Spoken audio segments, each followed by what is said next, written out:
Close your eyes for a second. Picture a long corridor. The floors are polished to a dangerous shine. There's a smell drifting towards you from the end of the hallway, and you can't quite place it. Something between boiled cabbage, gravy, and floor polish. A bell rings, and suddenly you're 8 years old again, shuffling along in a line with your mates, holding a plastic tray that's slightly sticky, heading towards a serving hatch where a woman in a white tabard is about to slop something unidentifiable onto your plate. If you grew up in Britain in the 1970s, that scene just hit you somewhere deep, because school dinners weren't just meals. They were events. They were survival exercises. They were somehow some of the most memorable moments of your entire childhood. And the maddest part, you hated half of it at the time. But right now, reading this, you'd give almost anything to go back and sit on one of those wooden benches, elbow to elbow with your best mate, picking at a Spam fritter and hoping the pudding was chocolate concrete and not semolina. This is the story of those meals. The ones you dreaded, the ones you loved, and the ones you still argue about at family gatherings 50 years later. Before we even get to the food, we need to talk about the room, because in the 1970s, most schools didn't have a dedicated canteen.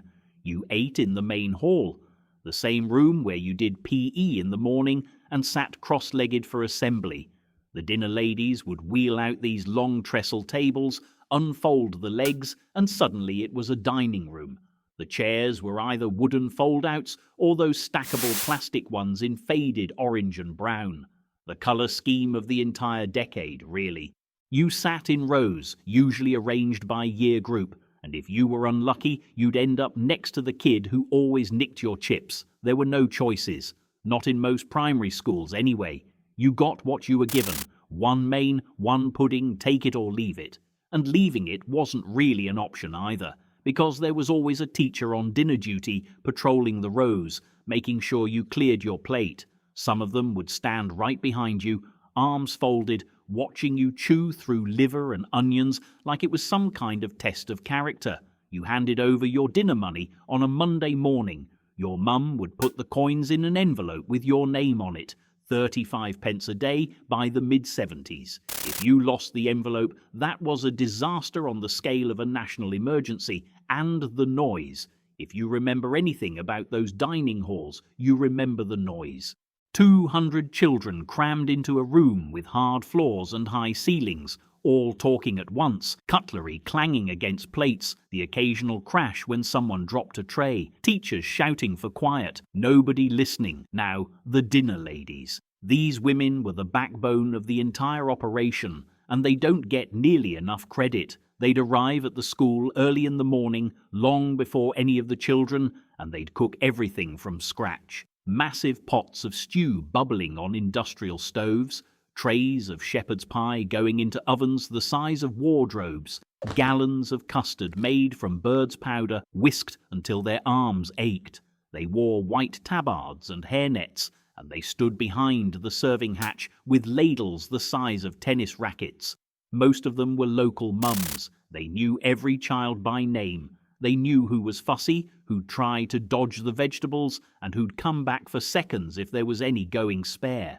And they had this way of serving that was somewhere between generous and terrifying. A quick flick of the wrist and a splat of mashed potato would land on your plate like a tennis ball.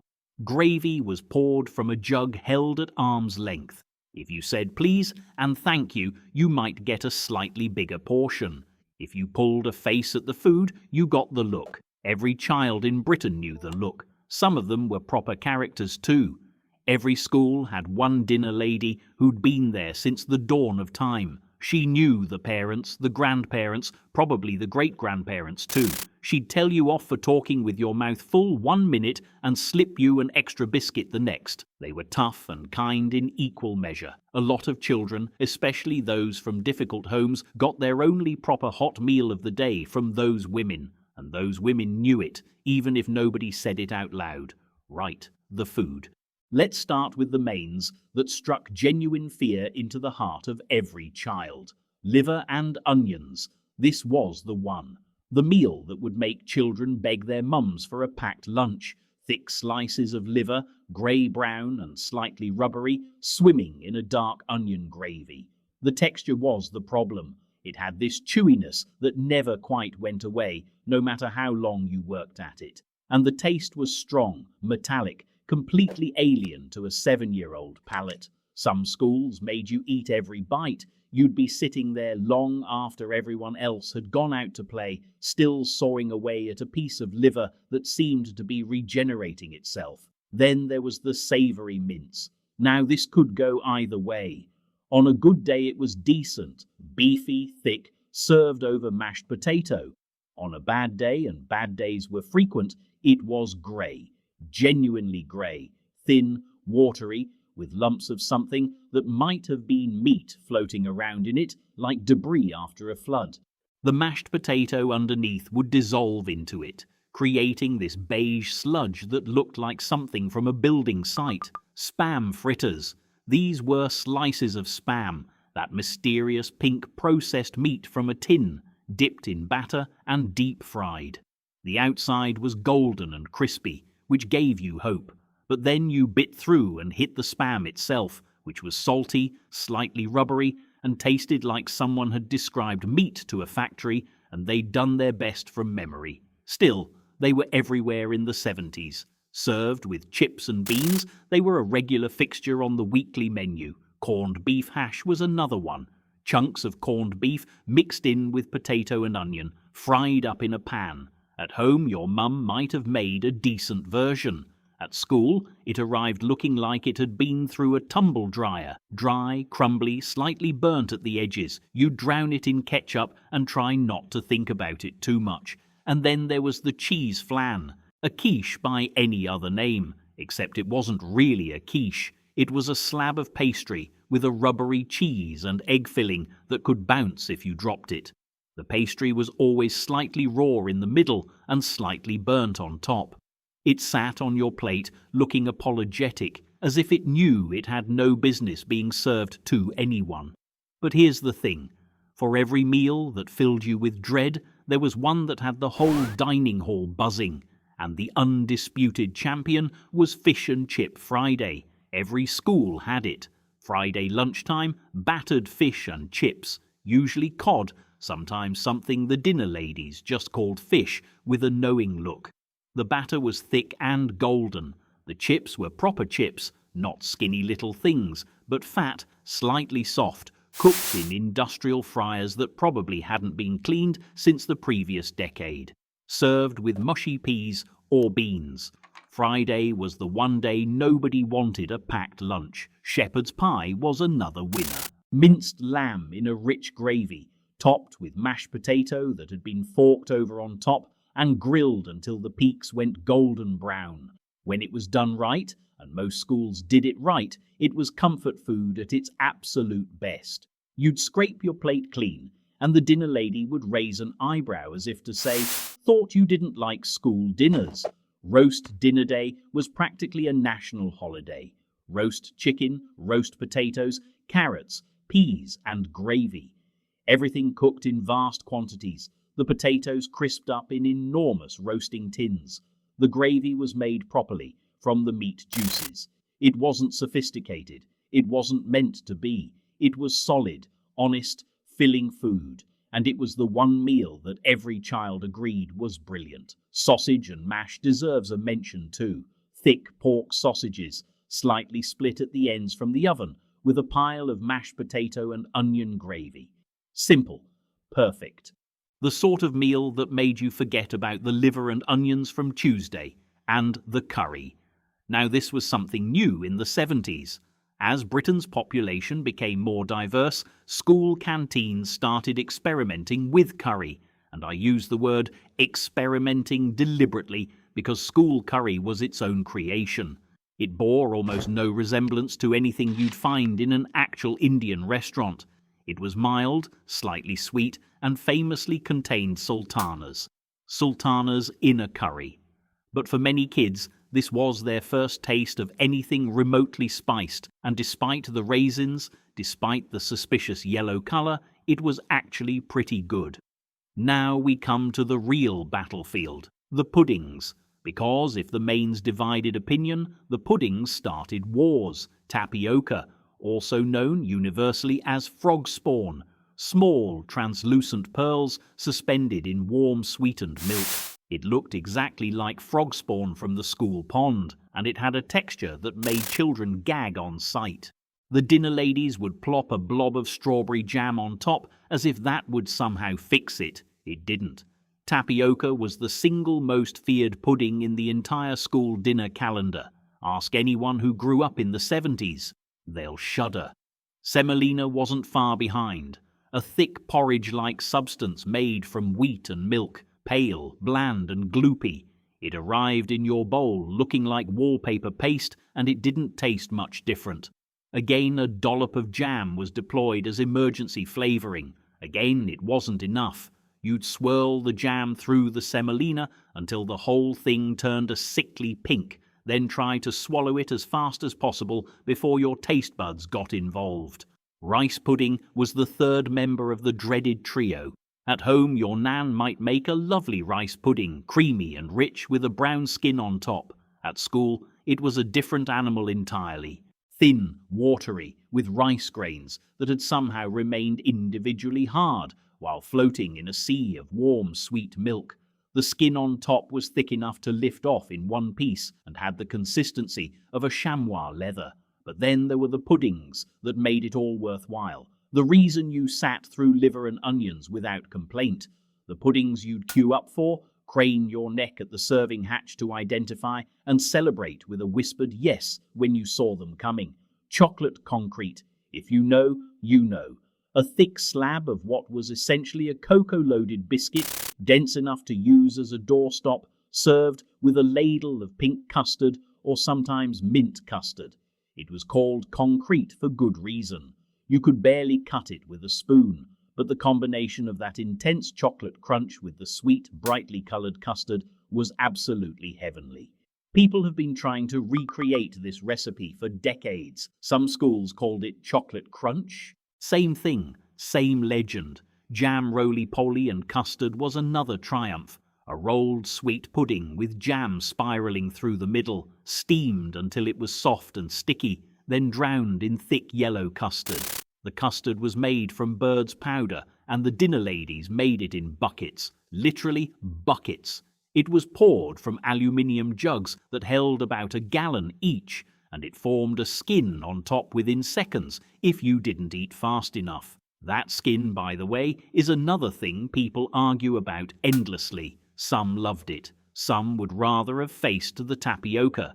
Spotted Dick with custard always got a giggle from the children for obvious reasons. But beneath the name that launched 1,000 schoolyard jokes was a genuinely lovely steamed sponge, studded with currants, warm and sweet and absolutely smothered in custard. It was the kind of pudding that made the whole canteen smell like a proper bakery. Treacle sponge was in the same category. A light, fluffy steamed sponge with golden syrup pooled over the top and running down the sides. Served with custard, obviously, because everything was served with custard. On a cold winter day, after a miserable double lesson of something you couldn't stand, treacle sponge was the reward that made the whole morning bearable. Manchester tart deserves special mention. A pastry base spread with jam, topped with a layer of set custard and finished with desiccated coconut and sometimes a glacé cherry. It was like something from another era, which it was, but it was delicious, sweet, textured and surprisingly elegant for a school canteen. And then there was the Arctic roll, vanilla ice cream wrapped in a thin sponge with a stripe of jam, sliced into rounds and served cold. When Arctic roll appeared on the menu, it was an event. Children who hadn't spoken to each other all week would suddenly become best friends in the hope of getting a bigger slice. It was exotic. It was special. It was the school dinner equivalent of winning the pools. We should talk about what you washed all of this down with, too. Water, mostly. Served from those stainless steel jugs that weighed about 4 pounds empty. They were indestructible. You could drop them from a reasonable height and they'd just bounce. The water was always lukewarm, which was somehow worse than if it had been properly warm or properly cold. And then there was the school milk, third of a pint, in a small glass bottle with a foil top, delivered to the classroom every morning. In winter, it was ice cold. In summer, it sat on the crate in the sun for an hour before you got to it and turned distinctly warm and slightly funky. Margaret Thatcher earned herself the nickname Milk Snatcher when she ended free school milk for children over 7 during her time as Education Secretary in the early 70s. For a generation of British children, that was their introduction to politics. They didn't understand policy. They understood that someone had taken away their milk. The whole experience had its rituals too. The queuing, obviously. You lined up in the corridor, class by class, and you waited. The smell would reach you long before you got to the hatch. You could usually tell what was on the menu just from the aroma drifting through the building. Shepherd's pie had a warm, beefy scent. Fish and chip Friday was obvious. Liver Day had this heavy, metallic smell that settled in the corridors like a fog. There was the scraping of the plate into the bin, that massive metal bin at the end of the row where you tipped whatever you couldn't finish. The dinner ladies would watch, and you could see them mentally noting who'd left their greens. There were the food fights, rare but spectacular. Someone would flick a pea across the table. Someone else would retaliate with a spoonful of mash. Within seconds, the whole table was involved, and a teacher was bearing down like a battleship, face like thunder. And there was the trading.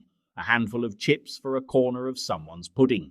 A sausage for 2 fish fingers. An entire economy built on the relative values of school dinner components. Pudding was always the most valuable currency. Nobody traded pudding unless they were desperate. Looking back now, there's something deeper going on with all of this. Those school dinners in the 70s weren't just about feeding children. They were a great equalizer. It didn't matter if your dad was a factory worker or a bank manager. When you sat down in that dining hall, everyone got the same plate of food. Same mash, same gravy, same stodgy pudding. For some children, and there were more than people like to admit, that school dinner was the best meal they'd eat all day. Maybe the only hot meal. The dinner ladies knew which kids those were. They'd pile the plate a bit higher, ladle the gravy a bit thicker, make sure there was extra pudding if it was going. Nobody made a fuss about it. Nobody drew attention. It was just done, quietly, kindly, without ceremony. The 1970s were a complicated time in Britain. Strikes, power cuts, the 3-day week, inflation eating into every family's budget. But in the school dining hall, for half an hour at lunchtime, none of that existed. There was just you, your mates, a tray of food, and the question that defined your entire day. What's for pudding? Those school dinners are gone now. The trestle tables have been replaced. The stainless steel jugs are in vintage shops. The dinner ladies who could feed 300 children on a shoestring budget and still have leftovers for seconds have mostly retired. But the memories haven't gone anywhere. They're in the taste of custard from a tin, in the way your heart sinks slightly when someone mentions liver, in the fact that you still, to this day, get irrationally excited about fish and chips on a Friday. You feared those school dinners. You complained about them constantly. You told your mum they were disgusting and begged for sandwiches instead. But deep down, and you know this is true, you loved them. Every lukewarm, slightly suspicious, custard-drenched, wonderful one of them. And if someone put a plate of chocolate concrete and pink custard in front of you right now, you'd eat every last crumb. You know you would.